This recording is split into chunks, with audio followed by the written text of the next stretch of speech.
स्वराज्य संवाद न्यूज, जनतेच्या हक्काचं व्यासपीठ। नमस्कार। मागच्या काही दिवसांमध्ये पुणे ग्रामीण पोलीस दलातर्फे काही गुन्हे उघडकीस आणले आहे। मनसर पोलीस स्टेशनची हद्दीमध्ये एक खुनाचा प्रकरण उघडकीस आणला आहे। या घटनेमध्ये 29-30 मार्चची रात्री अनोळखी इसमाने एक 62 वर्षाचे व्यक्ती दामोदर जयराम मिंडे याचे डोक्यात रॉड आणि दगड मारून त्याचा खून केला। त्याचा जे हेतू होता ते त्याच्या घरी रॉबरी करण्याचा होता आणि जाताना ते त्याची सोन्याची अंगठी, काही कॅश आणि मोबाईल सोबत घेऊन गेले। ह्या गुन्ह्याचा तपास करण्यासाठी, आरोपी शोधण्यासाठी 5 वेगवेगळ्या टीम्स तयार करून फील्ड मध्ये पाठवण्यात आल्या होत्या। ते सलग दिवस रात 5 दिवस टीम्स कार्यरत होत्या। शेवटला त्यांनी तकनिकी आणि गोपनीय यंत्रणाचा वापर करून हे जे गुन्हेगार आहे ते निष्पन्न केले। त्यामध्ये कबीर उंबऱ्या काळे नावाचा 24 वर्षाचा राहणार पुणेवाडी, तालुका पारनेर, जिल्हा अहिल्यानगर हा आरोपी आहे। त्याचे बरोबर एक विधी संघर्ष बालक सुद्धा होता। त्याला पण ताब्यात घेऊन त्याचे कायद्याप्रमाणे पुढील कारवाई करण्यात आलेली आहे।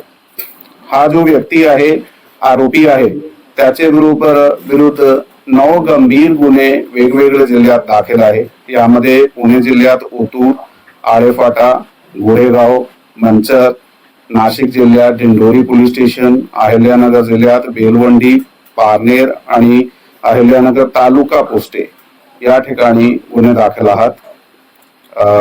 यामध्ये पुढील जे रिकव्हरी आहे आणि तपास आहे ते चालू आहे।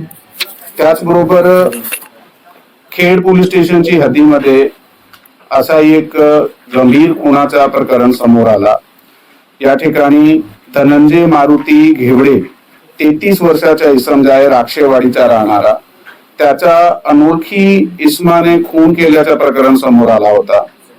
यामध्ये तकनिकी आणि गोपनीय यंत्रणाचा वापर करून आमच्या टीमने सलग 10 दिवस तपास केला आणि शेवटला टीमला यश मिळाला।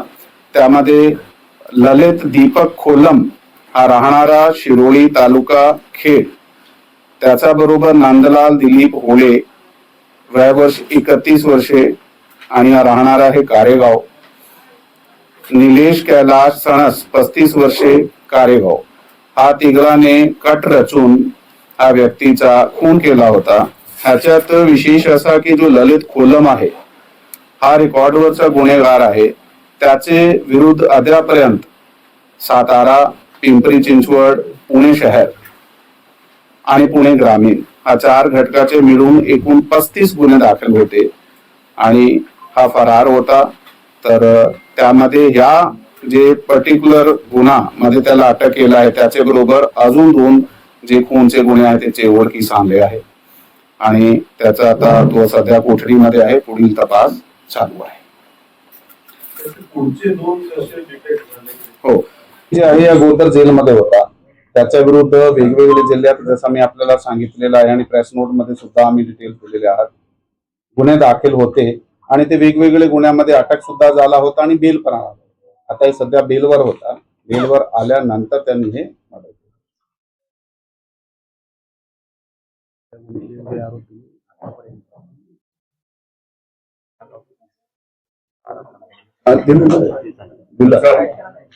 हे 2 व्यक्ती खून झालेले आहेत। खेडवरचा मूळ आंबेगावचा आहे आणि थोरगळचा आहे। पण आम्हाला हे अपेक्षित आहे की दामोदर मिंडे जो 62 वर्षाचा आहे आणि दरोडेखोर त्यांना ऐवज मिळाला होता, त्यात नेमका त्याच्यात काय संवाद झाला, काय तपासात आलं का पुढं, एवढं त्यांनी टोकाचं पाऊल का उचललं दरोडेखोरांनी? तर दरोडेखोराने ही जी ह्याच्यात मयत आहे त्याचा घर गावाचे बाहेर आहे। आता त्यावेळीचा जर आपण सगळा तपास केला, हा दरोडेखोराने 2 जण होते, त्याच्यात एक आरोपी त्याचं नाम घेतला, दुसरा विधी संघर्ष बालक जे आहे ते काही दिवसापासून त्या भागामध्ये जबरी चोरी आणि चोरीचे ह्याचे हेतूने फिरत होते।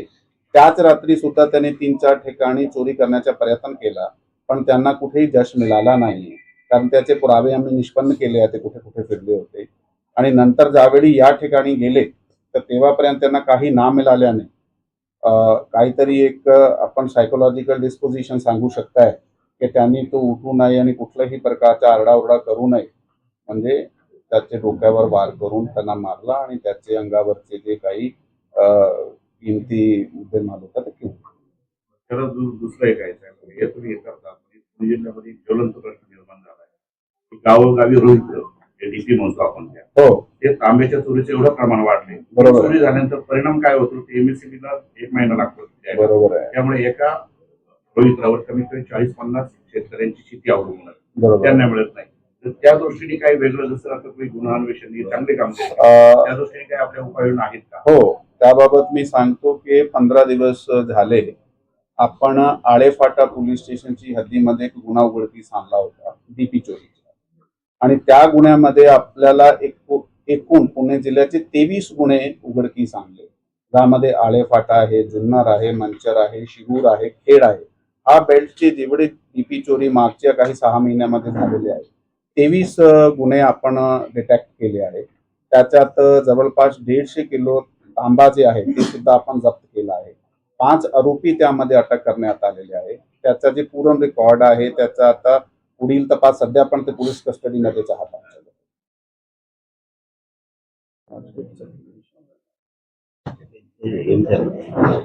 काळे